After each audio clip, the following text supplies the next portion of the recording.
Bismillahirrahmanirrahim.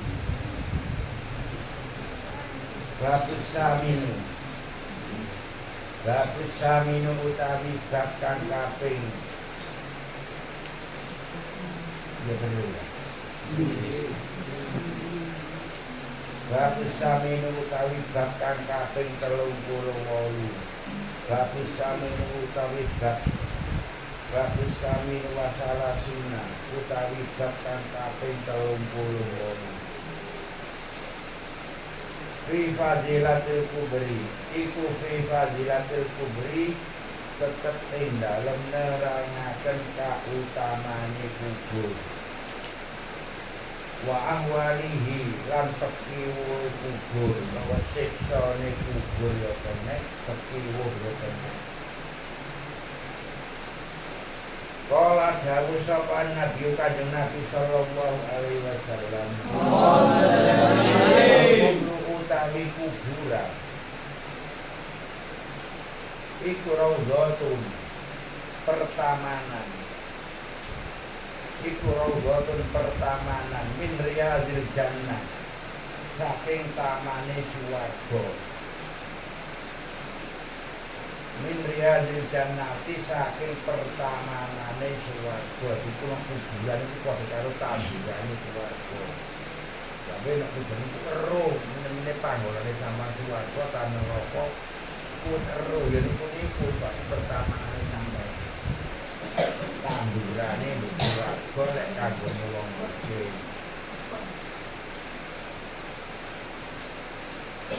Au kufratun utawi jurang. Min kufratin nari saking jurange neraka. Min kufratin nari saking jurange neraka. Jadi kuburan itu pertamanan kanggo wong muslim, jurang kanggo wong muslim itu jurange nang neraka. Terus diketokno iki kubur ketokno nemene panggonan karo ndi lho.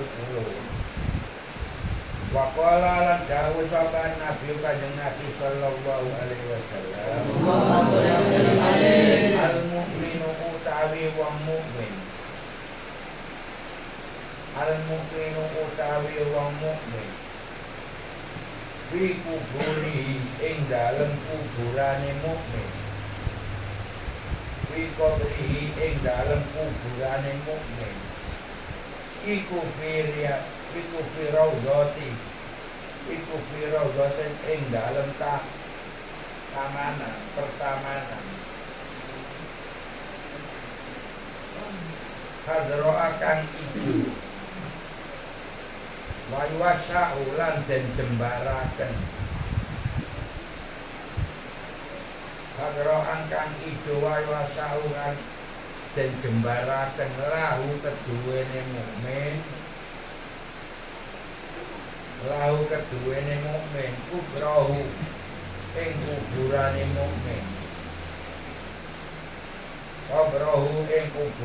mukmin sabaina dira ing 70 dira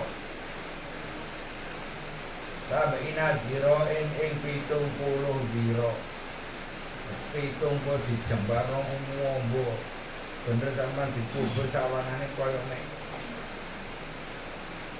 setengah meter miso 2 meter tapi lek wong mukmin sing mati dukun itu dijembarno sampai 20-30 meter ombo pertamanane sampai kembali nanggo pel nanggo ombo pertamanane lek sampean wong mukmin ngombone lakone tidak lakon ngombone lek masih mukmin dadi sempit wayu riu lan dadi padang apa kuburan hatta yakuna wayudi ulang dadi padang apa kuburan hatta yakuna sehingga ana apa kuburan iku kal komari lail badri iku kal komari kaya rembulan iku kal komari kaya rembulan Lailatul Badri ing dalem bengine purnama tanggal purnama. Tapi ning bulan Ramadan bener iki. Kalau ijek nang kowe sampeyan Ramadan. Wa qala lan dawuh. Wa qala lan dawuh sapa Nabi Kanjeng Nabi sallallahu alaihi wasallam. Bani Adam. Lamun setuhune anak turune Nabi Adam. Lau anna bani Adam lamun setuhune anak turune Nabi Adam. Iku alimu padha ngerti. Iku alimu padha ngerti kaifa kale kaya apa. Kaifa kale kaya apa azabul kubri. Kale siksane kubur. Azabul kubri kaya apa siksane kubur. Ma ora ono tafa'ahuma kang manfaati tafa'ahuma kang manfaatuhum ing Bani Adam apa al-aisyu urip fit dunya ing dalem donya fit dunya ing dalem donya wa ta'awadu mongko nyuwuna pangreksa sapa sira wa ta'awadu mongko nyuwuna pangreksa sapa sira billahi kelawan Gusti Allah billahi kelawan Gusti Allah al-karimi kang maha mulya al-karimi kang maha mulya dadi lek wong mukmin ya sampean siap-siap sampean njaluk direksa apa direksa sangka siksa kubur dek menawa duweni salah dan njaluk sepuro. Kali kongkon ngake istighfar supaya sampeyan no kuburan gak sampai kena siksa. Al-Karim kang maha mulya min azabil kubri saking siksane kubur. Min azabil kubri saking siksane kubur wal hikmilan kang ala. Wa qala lan dawuh sapa Nabi Kanjeng Nabi sallallahu alaihi wasallam. Ma ora ana min abdin saking kawula. Ma min abdin ora ana utawi kawula. Yamuru kang liwat sapa abdun. Yamuru kang liwat sapa abdun bikobrihi kelawan kuburane. Bikobri rajulen kelawan kuburane wong lanang. Bikobri rajulen kelawan kuburane wong lanang. Kana kang ono sapa abdun. Kana kang ono sapa abdun iku ya'rifu kenal sapa abdun. Iku ya'rifu kenal sapa abdun hu ing rajul fit dunya ing dalem donya. Fit dunya ing dalem donya dadi sampean oleh liwat kuburan.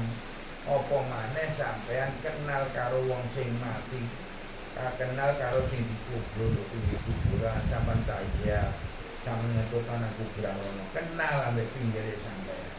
Sampean ulu salam nang gone wong sing sampean kenal. Lu kuburan kuno ulu salam.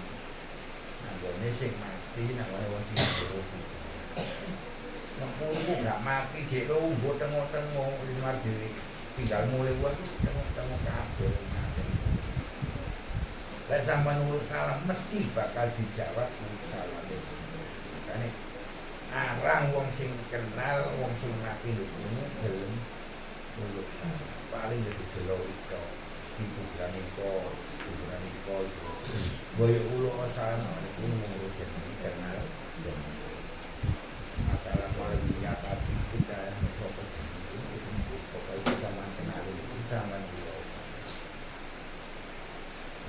fit dunya ing dalem donya payu salimu mongko ulu salam sapa sira payu salimu mongko ulu salam sapa sira alaihi ing atase rajul alaihi ing atase rajul ana sing luwih apik maneh iku maesane ben menawa kena lemah sama usah-usah sama mesti terus diwacana Fatihah mari salam terus diwacana ben menawa enek iki njero kulo wis ana alaihi ing atase rajul illa arafahu kejaba yen to ngerti sapa rajul illa arafahu kejaba ngerti sapa rajul waradda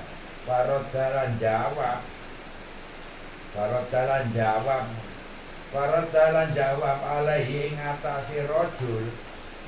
alaihi ing atase rajul assalamu ing salam dadi salame san mesti bakal dijawab karo wujud tapi yo gak krungu sampean wis ono medhun sapi itu krungu sampean nuwun salam njen keplayu lan makane gak assalamualaikum ya Pak waalaikumsalam wala yo kok legane keplayu sampean sampean gak krungu tapi jelas wonge jawab salame jawab salame wong sing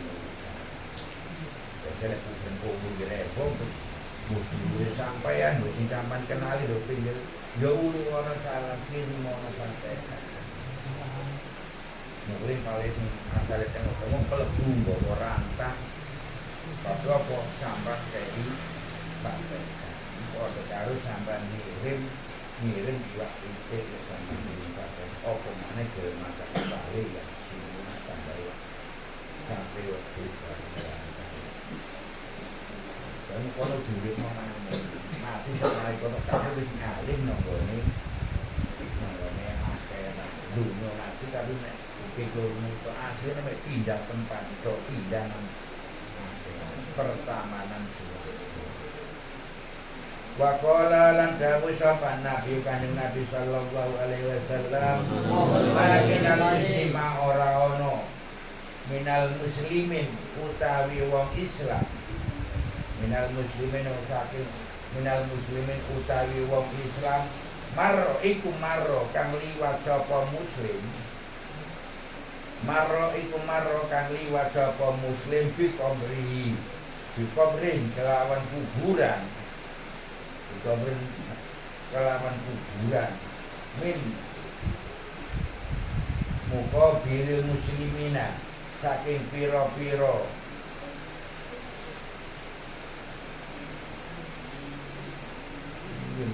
muka biril muslimina saking piro-piro suarane wong muslim illa kola kejaba ngucap lahu maring muslim sapa ahlal kuburi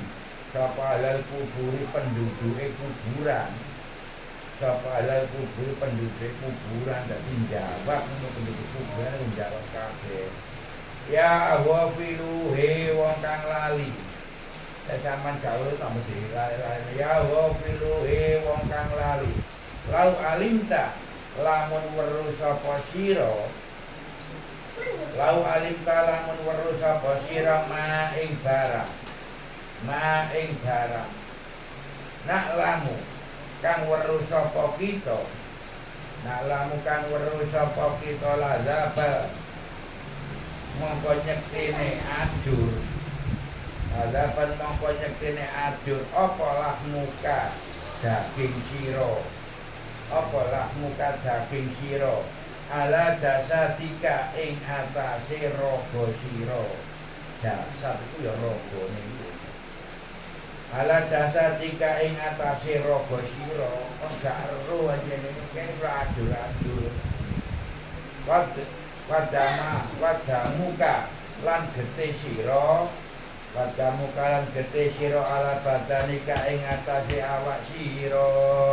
ala badanika ing atase awak sira dadi daging ku sabun dicepit bumi Kalau ulo itu kalau jengking daging itu aduh kan, nggak terus kan. Nah karena kirim mono salam, kirim mono fatihah supaya apa balik utungannya. Saged gawe leren gak bisa. Nek sampean kirimi, tapi nek sampean kirimi, awak itu kena juga itu. Tapi gak entek, mak ngono mlebu balik maneh mare cara mas cepet panjer keran lembut kok mlebu tinggal utuh maneh kok cepet maneh kowo jare-jarene kejaba keluargane utawa anake soleh ini dadi nyanyian itu lek dino Senin iki sedo ping 10 berhubung anake gelem donga gelem wong tua gelem ngirim wong tuane kali sudah kare saya meneh mana kare itu teh sing iso mengikut to makane wong mati ku amale pedhot kejaba sedekah jariyahe nomor 2 wawala dosa sing gelem ndongakno nang wong lek amale ku pedhot gak iso golek maneh apa kadang gamal yo kaene kuburan gak ada sembahyang gak ada poso gak ada sekarang ngenteni Jokowi dah karek belok anake karo sedekah jariah itu sing bisa iki bisa mlebu nang wong mati. Wa qala lan dawuh sapa Nabi Kanjeng Nabi sallallahu alaihi wasallam inal abda setuhune kawula innal abda setuhune kawula mukminan kang mukmin idza wudi'a nalikane den selekaken lek wong mukmin nalikane kubur didekek idza wudi'a nalikane den selekaken sapa abdun fi kubri ing dalem kuburane abdun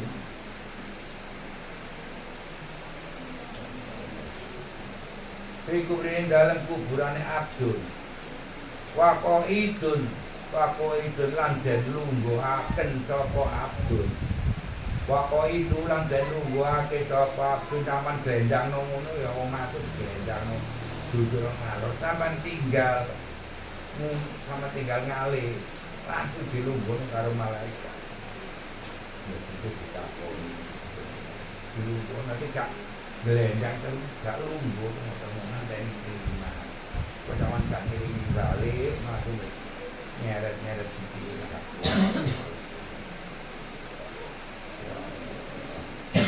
waqala lan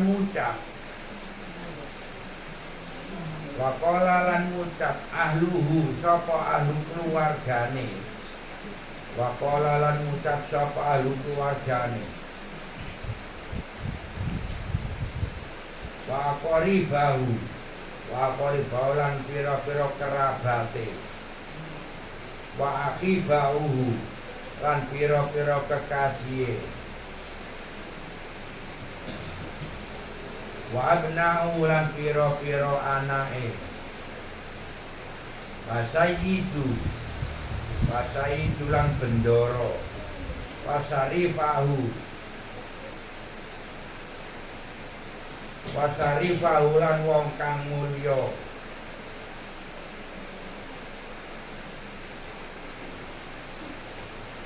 wa amirahu lan pemimpin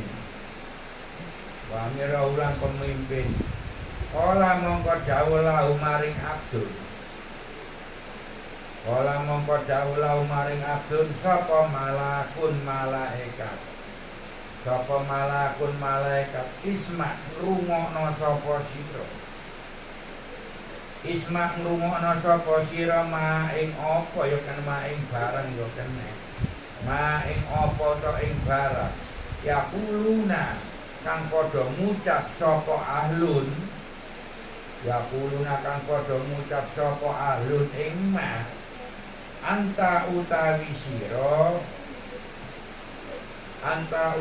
sira iku kuntu ana sapa sira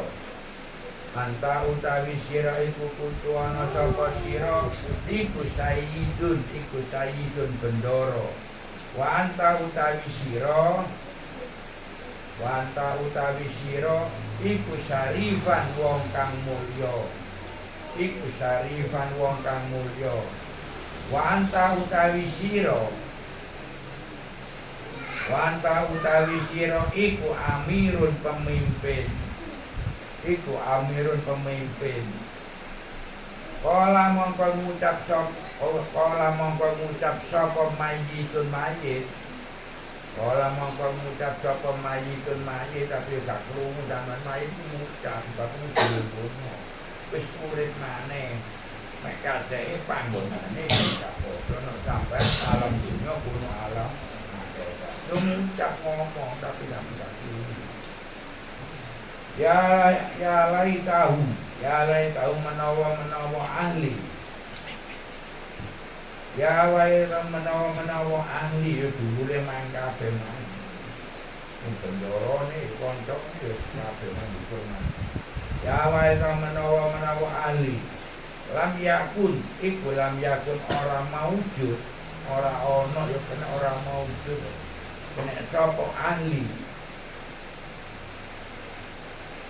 Fayud gotu mongko den cepit. Fayud gotu mongko den cepit sapa mayit. Loh tan kelawan sak cepitan. Yahtalifu kang meleset.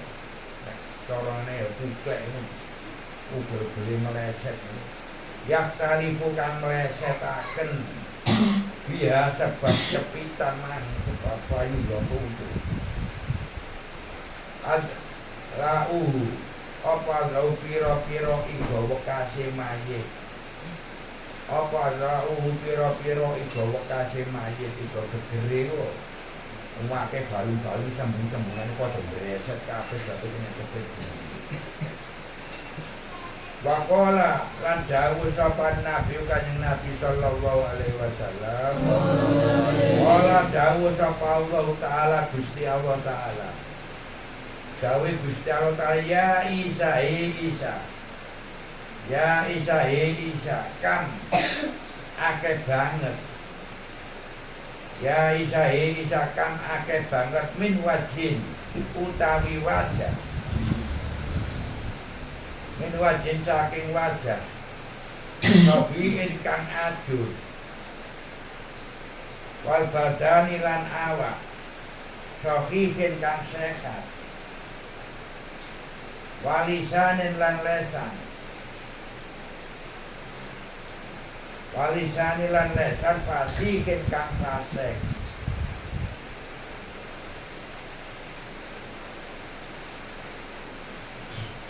Fasihin kang fasik. Godan ing dalem waktu godan ing dalem iki kumae iki mangke kepitan maneh. Baina asbahin ing dalem antarane tumeka. Baina asbahin ing dalem antarane tumeka anirorin pira-pira geni. Anirorin pira-pira geni. Tapi dicepit kumpulane pira-pira geni neraka. Dadi wajahe sampeyan niku didepno nang geni neraka nek wong fasik madhepe nang geni neraka. Iki kaya diobong banget sampeyan. Yasihu iku yasihu jerit. Iku yasihu jerit apa wajah, wajah padha jerit padha bunga-bunga. Yasihu iku yasihu jerit apa wajah. Waqala lan dawuh sapa Nabi Kanjeng Nabi sallallahu alaihi wasallam. Al-qabru utawi kuburan. Al-qabru utawi kuburan iku awalul manzili. Iku awalul manzili kawitane panggonan. Al-qabru utawi kuburan iku awalul manzili kawitane panggonan utawa kaitane omah. Manzil manane omah. Tapi kuwi di manane panggonan. Min manazilin saking pira-pira min manazil akhirati saking pira-pira panggonane akhirat. Min manazil akhirati saking pira-pira panggonane akhirat. Dadi kuburan iku kawitane sampeyan manggon nanggone panggonan akhirat. Asale nang donya pindah nang kuburan, di kuburan kuno kawitane sampeyan manggon di akhirat. Wa akhirul manzil. Wa akhirul manzilin utawi akhire omah utawi akhire panggonan. Wa akhiru manzilin utawi akhire omah yo kene, akhire panggonan yo kene. Minal manzilid dunya, saking pira-pira panggonan dunya. Minal manzilid dunya saking pira-pira panggonan dunya. Waqala lan dawu sapan nabi kanjeng Nabi sallallahu alaihi wasallam. Al utawi kuburan iku manzilun omah. La yuzabu, la buddha ora kena ora iku mesti wong urip iku mesti mampu berkak kena gak. Sampeyan mau gak mungkin agak gelem kae. Mesti manggon. Al-kubru utawi kuburan iku manzilun omah. La buddha ora kena ora fi ing dalem manzilun ing dalem omah. Minan nuzulin saking den enggoni. Minan nuzulin saking den enggoni sampean wis mbuh kono panggonan sampean. Wis mesti sampean nggon gak mungkin gak. Wis monggo kono aku nak golek kontrane kae nek kontrak. Wis jatahmu lupu-lupu. Baru ngelikan sama duk kene lho, Jakarta kalau jomblo delak lah. Pas sama dolim rono mati di kono gak. Mulai panggolan di kono. Kontrane kudu sama di kono. Panggolannya akan kan di kono. Gak iso, gak ngulang kali no di panggolan itu. Terus kan awal ditulis buku. Kene bapak ini bapak dilali tetep gak iso, tetep ngayun. Gak mungkin, gak mesti sampai jatane sampai Waqala lan dawu sapan Nabi kanjeng Nabi sallallahu alaihi wasallam. Idamatan nalikane mati. Idamatan nalikane mati. Sapa akadukum salah suwiji sira kabeh.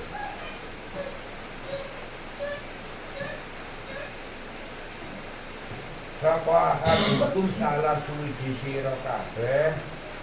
Uridot mongko den getuni alaihi ing atase akad. Alaihi ing atase akad mak adahu ing panggonane akad. Bil ghazatin kalawan isu-isuan. Wa asyin lan sore.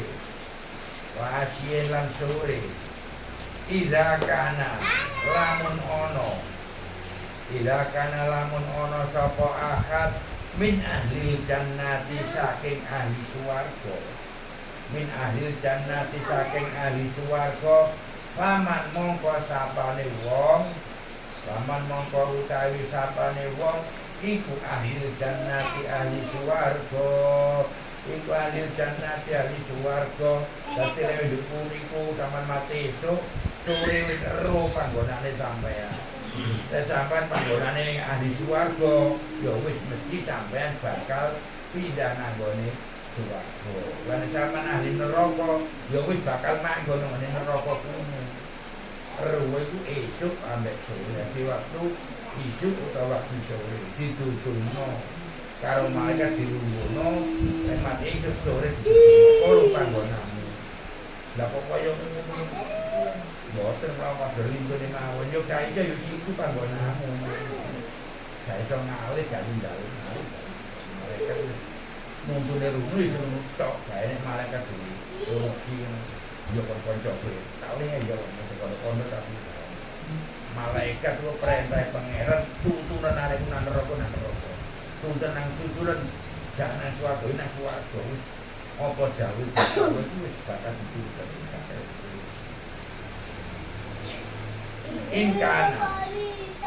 Inkana lamun ono sapa akad. Wah ini karo misal. Wa inkana lamun ono sapa akad iku min ahli nari saking ahli neraka.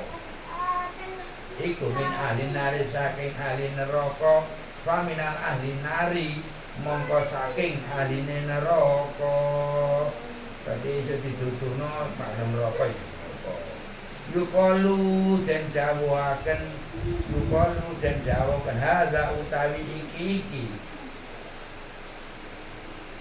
hadza utawi iki iku mak aduka panggonan sira iku mak aduka panggonan sira hatta yab'asaka sehingga ningalake ka ing sira hatta yab'asaka sehingga ningalaken ka ing sira sapa Allah Gusti Allah sapa Allah Gusti Allah ilaihi maring akad ilaihi maring akad ningal nutun apa yaumal qiyamati ing dalem dina kiamat yaumal qiyamati ing dalem dina kiamat iki untuk menene ada sasa kan untuk menene yo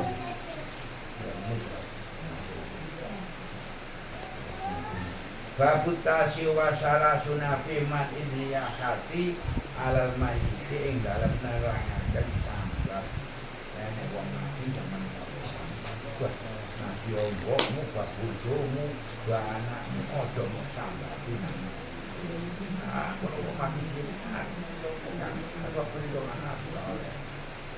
Kalau oleh sambat kok wong mati ku gak oleh disambat. Sebab itu apa wong mati ku mikir awake dhewe bingung kok tambah sampai sampai apa maneh sampai nangis sampai itu padha karo nyiksa wong iki nangis drodose sampean iki padha karo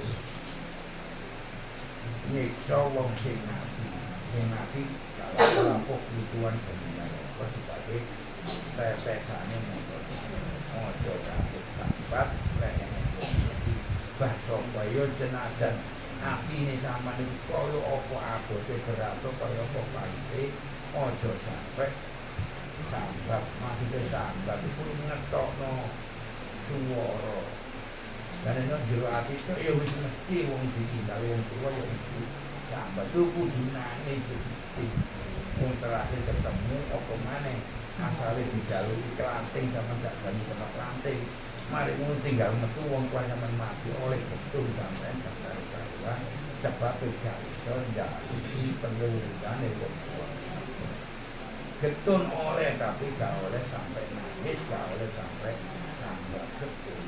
Aku tak dorong sawah, tak kono klanting saya nek klanting kanggo sampean. Wis menengone aku betul-betul bahwa awasane sampean karep iki mono Pak.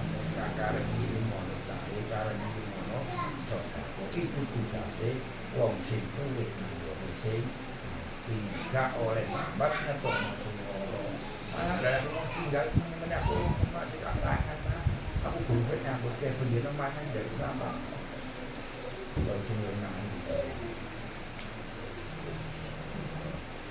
babita suasana nabi mah wow